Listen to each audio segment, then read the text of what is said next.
So, kaninang umaga ay nagpa-interview si VP Sara sa Kamuning Bakery and Cafe, I think, no?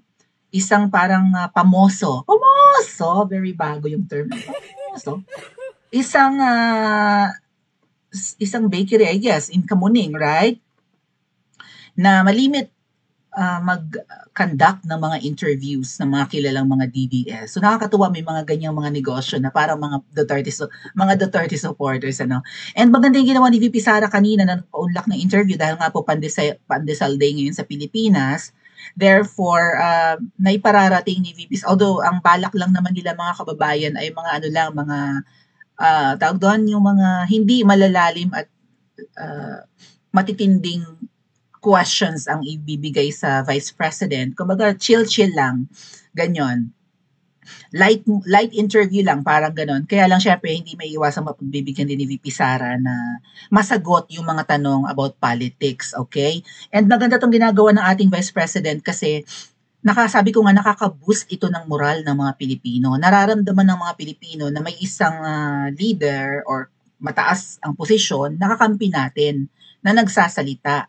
And total, hindi naman pinagbibigyan ng media, ay kung hindi pupunta ang media, talo sila, madadaig sila ng mga vloggers, di ba? So VP Sara, sana makarating sa iyo.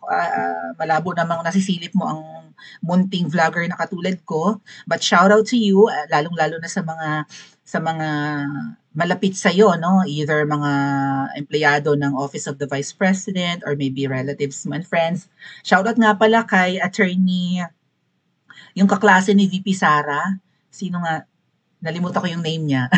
Maalala ko yun mamaya. Shoutout po, isang abogadang classmate ni VP Sara na nakasubaybay din sa atin no, sa Princess Maui. And muntik na yan siya magpaabot din ng tulong nung I think nung nag-EDSA ba kami or nung sumama kami sa rally ng INC. Yun, mamaya maalala ko yung name niya. Pero classmate yan ni VP Sara. So, iparating niyo po kung meron kayong direct line sa ating Vice President na dapat gawin niya to malimit. Even kahit once a week, once or twice a week, para at least nakakausap niya ang taong bayan, hindi naman nagla-live ang ating Vice President. Pero dapat ganoon nga no, paminsan-minsan nagla-live siya, di ba? Total may page naman siya, biro mo yun, millions ang followers. Pakisuggest naman kay VP Sara mag-live. Kung hindi man mag-live, magpa-interview nga. Para yung mga current events, diba, current issues, mga balita, ay nasasagot niya. Kasi may mga tanong na dapat marinig din natin yung side ng Vice President. Okay? So kanina, sinagot niya yung ilang mga katanungan at pinarating talaga niya na insecure ang Marcos administration, I think, kay VP Sara. Sino baga ang nagpapatakbo ng Pilipinas ngayon? Di ba si Liza raw, di ba Araneta raw, sabi ni Amy Mangga. Ang nagpapatakbo ng Pilipinas ay Araneta at Romualdez. Sino ang insecure kay VP Sara? Ay malamang yung Araneta. Okay. So, pakinggan po natin muna yung sasabihin ng Vice President. Patungkol dito sa may natanong din kasi siya about destabilization. So, talagang may insecure nga naman kayo, Ma'am Shi, sa ating Vice President. Ano ba yung sabihin ng insecurity? Yung bang hindi ka kampante sa sarili mo, wala kang self-confidence. Hindi ka secure, kaya nga insecure, right? Hindi ka secure, you lack confidence, inggit, jealous, pagsamasamahin mo ng lahat. Masyadong affected, di ba? Kahit walang ginagawa ang ating Vice President. So, ibig sabihin nun, insekurada talaga. Teka lang ha. Kanina, pumunta si VP Sara at dinagsa naman po ng taong bayan talaga. Kung hindi siya i-interview, kung hindi dadalo dito sa mga interview ni VP Sara at mga press conference ang media, hindi na pag-iiwanan kayo. Matatalo sila ng mga vloggers. Kaya, in a way, yun nga rin VP Sara, para walang choice ang media kundi i-cover. Kasi alam nila na pag si VP Sara ang magsasalita, di ba, just like PRRD, most viewed ang kanilang content. Ang taas ng views, ang taas ng likes, ang taas ng reaction ng netizens. Right? Kapag Duterte, ang topic, or ang napag-uusapan, or kung may sasabihin, Ay kung ikaw medyang papetiks-petiks, talagang wala ka, bias ka na nga, tapos babagal-bagal ka pa. Wala silang choice, di ba? Nananawagan na talagang i-impeach si VP Sara. Bakit kayo ganyan? I think sarcasm to. I-impeach nyo si Sara. Hindi siya mahal ng taong bayan. Impeach na yan. Martin Romualdez for, baka sarcasm ito, Martin Romualdez for president. Kasi dinadagsa po talaga ng mga vloggers, ordinaryong tao. Full pack yung Kamuning Bakery, mga adat kuya, nung dumating si VP Sara. Okay, okay, ang daing pandesal baga. Ang laki pa nung regalong pandesal sa Vice President. 2 kilo raw yun, ginawang pandesal. Pagkalaki-laking pandesal din kay VP Sara. Okay. So, pakinggan muna natin mga atit kuya ang sinabi ng ating Vice President hinggil sa pagiging insecure ng gobyerno ni Ngiwi, and also tinuruan niya ang kabobohan kasi nga not necessarily kabobohan, baby bobo lang din talaga. Pero ang lahat daw ng mga pagbaba natin sa kakalsadahan, itong mga rallies ay destabilization plot daw ito. Mga kababayan, walang nag-uusap ng pasekreto para 'di ba, ibagsak yang Ngiwi na yan. Yun yung parang form of destabilization. Nag-uusap-usap ang iba't ibang grupo para pabagsakin ang Ngiwi. Walang ganyang nangyayari. Kung meron man, mga makakaliwa yan. Hindi naman ganyan ang ginagawa ng mga Duterte supporters. Sabi ko nga sa inyo, nagde-demand tayo ng 'di ba, ng statement from Senator Bongo. Papag-usapan natin siya mamaya. Dahil target na ngayon si Senator Bongo Even si Senator Bato de la Rosa, gusto natin makita na sumasama sila sa taong bayan, right? Every rallies, pero hindi nila ginagawa. So obviously, wala talagang destabilization plot. Pero yan yung laging bukang bibig ng administrasyon. Ayun nga, natanong siya kasi VP Sara, 'di ba? Gusto raw, sabi ni Ngiwi, gusto siyang tanggalin. Sino ang may gusto magtanggal sa iyong Ngiwi? Tukuyin mo, opposition daw. So, sina VP Sara yan, no? Duterte family and supporters. Hoy! Miski mga dating loyalista, gusto kang tanggalin, Ngiwi. Ako'y dating Marcos supporter. Tumiwalag ako, 2022 ng December. Hindi man lang nag 6 months, tumiwalag ako mga adat kuya. 'Di ba? Yung pumutok yung ensaymada issue, natanong din si VP Sara dito kasi na ano paborito niyang tinapay. Sabi ni VP Sara ay ensaymada. Kinilig ang tumbong ng ensaymada vloggers ng Malacanang. Okay, so yun nga, sabi niya, hindi destabilization yan, kahit araw-araw pang mag-rally ang mga tao, inilalabas lang nila ang kanilang hinanaing sa gobyerno, disgusto, demand, all that. That's freedom of expression, that's freedom of speech, na walang pwedeng gawing batas para pigilin ang taong bayan na magsalita at ipahayag ang damdamin. Okay? Ganon. So, anong destabilization? Mabuti nga nagsasalita si VP Sara kasi alam niyo mga kababayan, nung kami ay nag-EDSA, bago natin i-play yung video at pakinggan si VP Sara, nung kami ay nag-EDSA nung 2024, nung November, tinatakot kami ng ilang mga Duterte groups na sedition daw yung ginagawa namin, destabilization plot, gusto raw namin ibagsak si Ngiwi. O ngayon, nagsalita si VP Sara, kumusta? Tinatakot nila kami. Tinatag pa ng Duterte supporters to mga Duterte groups. Magpo-post sila, itatag pa nila yung PNP, yung NBI, ganyan, itatag pa nila si Diwata, Tory, to sina Maui Spencer na ito, at mga nagbubaba ng EDSA, gustong pabagsakin ang gobyerno, hulihin nyo to pagdadamputin. Duterte supporter yan. Duterte groups yan mga atat kuya. Ganyan ang sinasabi.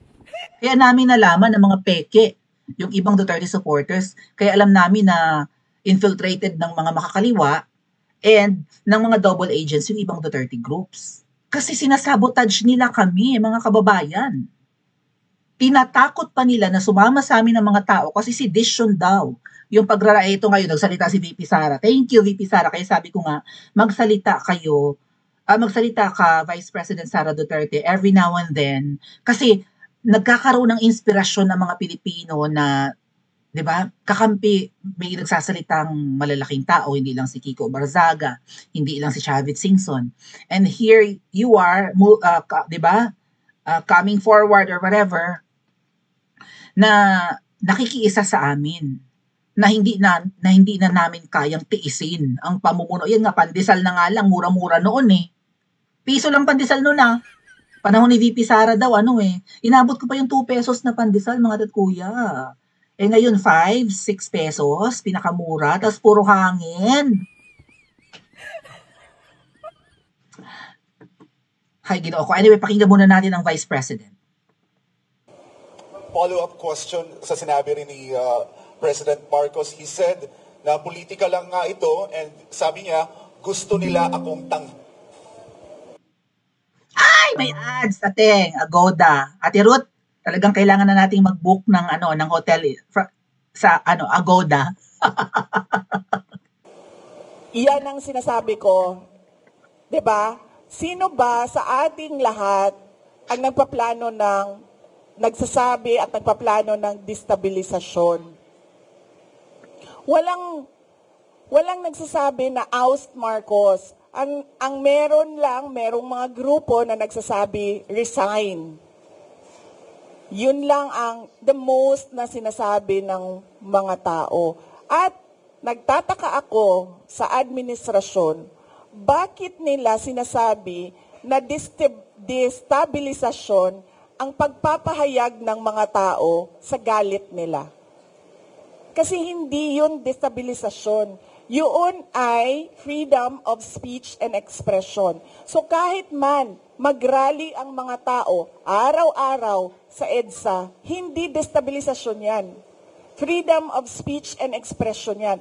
Pagpapahayag yan ng galit mo, paghahanap yan ng accountability, ng transparency sa administrasyon, sa gobyerno. So hindi yan pagpapatalsik sa Pangulo. Kaya lagi ako, kahapon din, yan din yung tanong ko. Kanino ba nanggagaling yung destabilisasyon na salita? Sa administrasyon. Kasi, duda ko, natatakot sila sa posibleng mangyari sa kanila. At alam naman natin na matagal na talaga silang insecure. Noong kampanya pa lang, madami na akong kwento ng yung panggigipit nila sa campaign team ko. So alam ko na noon, at yung mga pinagsasabi ni Lisa Marcos noon pa. So alam ko na insecure. Alam na natin na insecure. Siguro takot. Kaya nila nasasabi may destabilisasyon. Kasi takot sila. Kasi totoo yung sinasabi ng mga tao na ginagawa nila. Hindi nila ma-deny kasi nasa papel 'Di ba? Nakikita mo sa budget ang nangyayari. So hindi ma-deny. So takot. Paranoia, siguro. Kasi 'di ba pag ikaw ay hindi siguro, paranoia talaga 'yan. Unang-una, insecure, pangalawa takot, pangatlo paranoia. Kasi ang tao na may bisyo nagiging paranoid. Na magbibigay lang ako ng example, pinapa-explain ng mga departamento kung saan ako pumupunta at bakit matagal ako sa isang lugar. Ganun na yung papel na umiikot sa loob ng gobyerno. Yan ang politika. 'Di ba? Magtatanong sila, anong ginawa ni Inday Sara doon? Ilang oras siya? At sino ang mga tao doon? At yung mga kawani ng gobyerno na nandoon, ipa-explain bakit sila nandoon. Ganon yung galawan sa loob ng Office of the President. So, makikita mong medyo paranoid. Ma'am, last question. It was the first time na narinig namin sa inyo during your press conference or ambush interview sa Zamboanga kung paano po nagamit yung confidential funds ng Department of Education. And you've mentioned si Zaldico. Ma'am, pwede niyo po bang ibahagi pa sa amin ano yung findings ng DepEd regarding the laptop scandal? And then, ano po ang ginawa ninyo sa findings na ito? Ipinaalam niyo ba President, tapos may ginawa po bang parang case build up para kung makasuhan man, kung may ikakaso? Yes, gumawa kami ng investigation sa loob ng Department of Education. Isa sa mga pinagamitan ng confidential funds ay yung corruption sa loob ng Department of Education. Hindi lang sa laptop madaming reports of corruption inside the Department of Education. Hindi lang sa central office, kasama na yung sa mga regional offices namin. So kapag merong reports, pinapaimbestigahan yon. So isa sa mga inimbestigahan is yung laptop. Enough na, may ads na naman. Okay. Ayan, totoo ang sinasabi ni VP Sara, no? Ang corruption sa Department of Education, hindi lang sa national, even sa mga division yata or districts. Kasi alam niyo mga kababayan, nag-guest teacher ako sa isang school sa Pilipinas, and public school ang dairing monkey businesses ng mga teacher doon. Para-paraan din sila para makapag-raise ng funds. Yung tipong tanggap pa nga sila ng tanggap ng donations from like private companies. Halimbawa may mga electronic companies na siguro gustong magkaroon ng tax deduction. Kaya nagdo-donate ng kung anik-anik. Magdo-donate ng TV, magdo-donate ng mga whiteboard, mga gamit sa school, water purifier, smoke, yung sa lamok, yung fog machine, ang tawag doon, basta pang bomba ng yung nagbubuga ng usok ba para pamatay ng lamok sa mga drainage, sa mga halahalaman, ganun. So malamok din kasi yung school. Tanggap ng tanggap yung school, talagang take lang ng take, tiba-tiba. So, yung iba yata doon mga kababayan ay hindi ginagamit sa school. Parang nagkakanya-kanya rin ng kung ano yung mapakinabangan ng ibang teachers. Anyway, so much for that. But dito rin binanggit ni VP Sara na may binanggit siya dito na hindi nagtatrabaho si Ngiwi. Yung diskarte niya sa DepEd ay diskarte na lang nila at ng kanyang mga ASEC and USEC. Dahil nga si Ngiwi, wala naman siyang dinedemand sa kanyang mga secretaries, wala naman siyang iniuutos. Halimbawa, sasabihin ni Ngiwi, gusto ko i-modernize ang education ng Pilipinas. Kailangan high-tech na para hindi tayo napag-iiwanan. Walang ganun. Hindi ko alam mga kababayan kung ang mga public schools kasi ay gumagamit na ng projector. Hindi ko sure kung may projector ang mga public schools Pero sa amin kasi sa private school, gumagamit kami ng ganyan, instead of TV lang na malaki. Although may TV kami mga kababayan dala-dalawa pa yung aircon namin. Kaya nung nag-aaral ako, 'di ba? Kasi nasa private school ako So ang lamig-lamig ng aming classroom, ang laki ng classroom namin, kayang i-accommodate ang hanggang 70 students, ganyan. Sa public school kasi mga kababayan, hindi naman ganun kalaki. Tapos kapag puno na yung school, nakatayo yung ibang estudyante, ang mga teachers gumagamit ng lapel para naririnig ng mga estudyante sa dulo yung tinuturo ng teacher. Kasi nga, sa dami ng estudyante, di ba, ganun. Kulang din sa upuan, ganyan. Hindi ako sure kung may mga ganyang advanced technology na yung teacher, pero yung mga schools, pero sa private ganun kami So, walang sinasabi si Ngiwi na dapat gawin para mag-improve. Kasi sabi nga ni VP Sara kanina, naniniwala siya na ang edukasyon ang pwedeng magpaunlad sa Pilipinas. Kasi kung hindi mangmang ang mga susunod na generation, hindi madaling bilhin ang kanilang boto, madali silang makakahanap ng trabaho, ganun. So, pero dun sa sinabi ni VP Sara na nabanggit pa nga niya yung pangalan ni Ma'am Shea, panahon pa lang ng kampanyahan, parang, 'di ba, kung ano-ano na yung sinasabi tungkol sa kanilang team. Sabi ko nga di ba kagabi nung nag-live tayo, magkahiwalay ng headquarters. Magkahiwalay ng headquarters si Ngiwi at VP Sara. How ironic na ang tawag sa kanila unit team pero hindi isang headquarters. Kasi mukhang ayaw malaman ni Ngiwi kung gaano kalaki yung natatanggap, tsaka ni Butod, kung gaano kalaki yung natatanggap nilang campaign funds, kaya magkabilaan pa ng EDSA yung headquarters nila. Si Ngiwi dun sa Blue Building, paglagpas mo ng Ilog Pasig, si VP Sara dun sa may Cybergate Plaza naman. right? Nakabila naman ng Boni Station ng MRT. So, at saka narinig din ni VP Sara siguro yung mga paninira sa kanya. Na wrong send raw yan, sabi ni Miss Marlica, di ba? Parang nag-video ba yan or nag-voice record? I think video no? Kung di man voice record.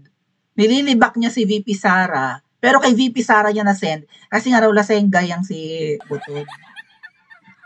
So, sa sobrang kalasingan siguro, lumalabas yung kaartihan niya, katarayan niya, hindi man bagay sa itsura. Besides mga kababayan, allegedly, ang apple of the eye ni Ngiwi or love interest ni Ngiwi or ang kanyang ideal girl ever since ay Miss Tiza. May lahi. Di ba yung mga dating girlfriend niya, just like Claudia Bermudez? Ano yun Phil Brit or Phil Am? May dugong Pinoy, okay, pero dugong Amerikana rin at dugong Briton. Gusto ni Ngiwi yung ganon, matangkad, mestiza. Siguro nga, yung ideal woman niya ay nabasa niya sa nanay niya. Although wala namang lahi si Imelda, pero matangkad na babae, maputi, maganda. Right? Ay lait ang aabutin mo sa pamilya nyo kung ang nanay mo ay Diyosa, pero mapapangasawa mo ay palaka. Palaka. Baka doon galing yung insecurity. Besides, ang naging running mate pa ni Ngiwi ng 2022, si VP Sara rin, may dugong Aleman, right? May German blood si VP Sara. So, matangkad ng babae, mistisa pa. Talaga namang kutis ni VP Sara, ang ganda, di ba? With or without makeup, maganda si VP Sara. Tapos si Butod, nung panahon ng kampanyahan, hindi maka-eksena, tahimik lang sa sulok, di ba? Pero syempre siya yung nagmamaniobra ng lahat. Si Ngiwi pa kung makapulupot kay VP Sara kahit nung bago silang panalo or bago pa sila manalo, parang nag-abay ba sa kasal or nagninong sa kasal sina VP Sara at saka si Ngiwi na, 'di ba, na kung makakapit si Ngiwi kay VP Sara ay wagas. So, nakakaramdam siguro talaga ng insecurity itong si Mamsh. At kahit anong gawin mo, Mamshi, umiyak-iyak ka pa, dilaan mo pa, magpagulong-gulong ka pa, right? Ginagaya pati ni, napansin nyo? Ginagaya ni Mamshi yung ginagawa ni VP Sara na instead na di ba, syempre maraming gusto magpa-picture kay VP Sara, ang ginagawa ni VP Sara para mabilis, kasi nung panahon ng kampanyahan, git-gitan kami dyan lapit kami ng lapit pa-picture, no? Tapos ang tagal-tagal. Ang ginagawa ni VP Sara, kukunin na lang yung cellphone nung gusto magpa-picture, and then siya yung hahawak, and then groupie na yon, no? Si VP Sara may hawak ng phone, pipicturean niya yung mga nasa likod ng mga tao, and then sabi niya, hati-hati na kayo mag-send na lang kayo, mag-usap na lang kayo sa group chat at share na lang kayo, nandiyan na mga, di ba? Good strategy. Ito naman si Butod, nung pupunta sa ibang bansa, I think that was in, where was it? Was it in Russia or in the UK? Ang ginawa ni Butod, tatakbo siya doon sa mga tao, lapit siya sa mga tao, kinuha niya yung cellphone, picture, okay lang, kaya mo si VP Sara. Kahit anong gawin mo, hindi ka mamahalin ng taong bayan, kasi maldita ka naman. Sabi nga, ayaw mo ngang mag-fly ng coach, di ba? Gusto mo first class? Diyos ko po, Ginoo ko. Ayaw daw niyang lumipad ng di ba? Lalo pa economy, baka hindi mag-economy yun or business class. She always fly coach ba? Coach ba yon? Or whatever, first class. So, biro mo yun, hindi pa nga siya first lady, ang arte-arte na. And every time na nagpapa-interview yan, right? Tumigil siya nagpapa-interview kay Tuning kasi although nagpaka-demure, pero lumalabas pa rin yung masangsang na ugali. Sabi nga ng tao niya na wala na sa kanila, doon sa headquarters nung kampanyahan, masama raw talaga ang ugali ng pamilyang yan. Yung bunso lang daw na lalaki ang matino. Yung bunsong anak lang daw matino, the rest masasama daw ang ugali. Sabi pa nga ni Miss Marlica, yung pangalawang anak parang lutang-lutang daw, parang hay sa kung ano man. At sabi ni VP Sara, di ba? Paranoid kasi nga may bisyo. Ang galing din ni VP Sara sumagot no? Hindi niya sinasabing addict or nagpupulburon. Pag may bisyo talaga, paranoid, ibig sabihin praning.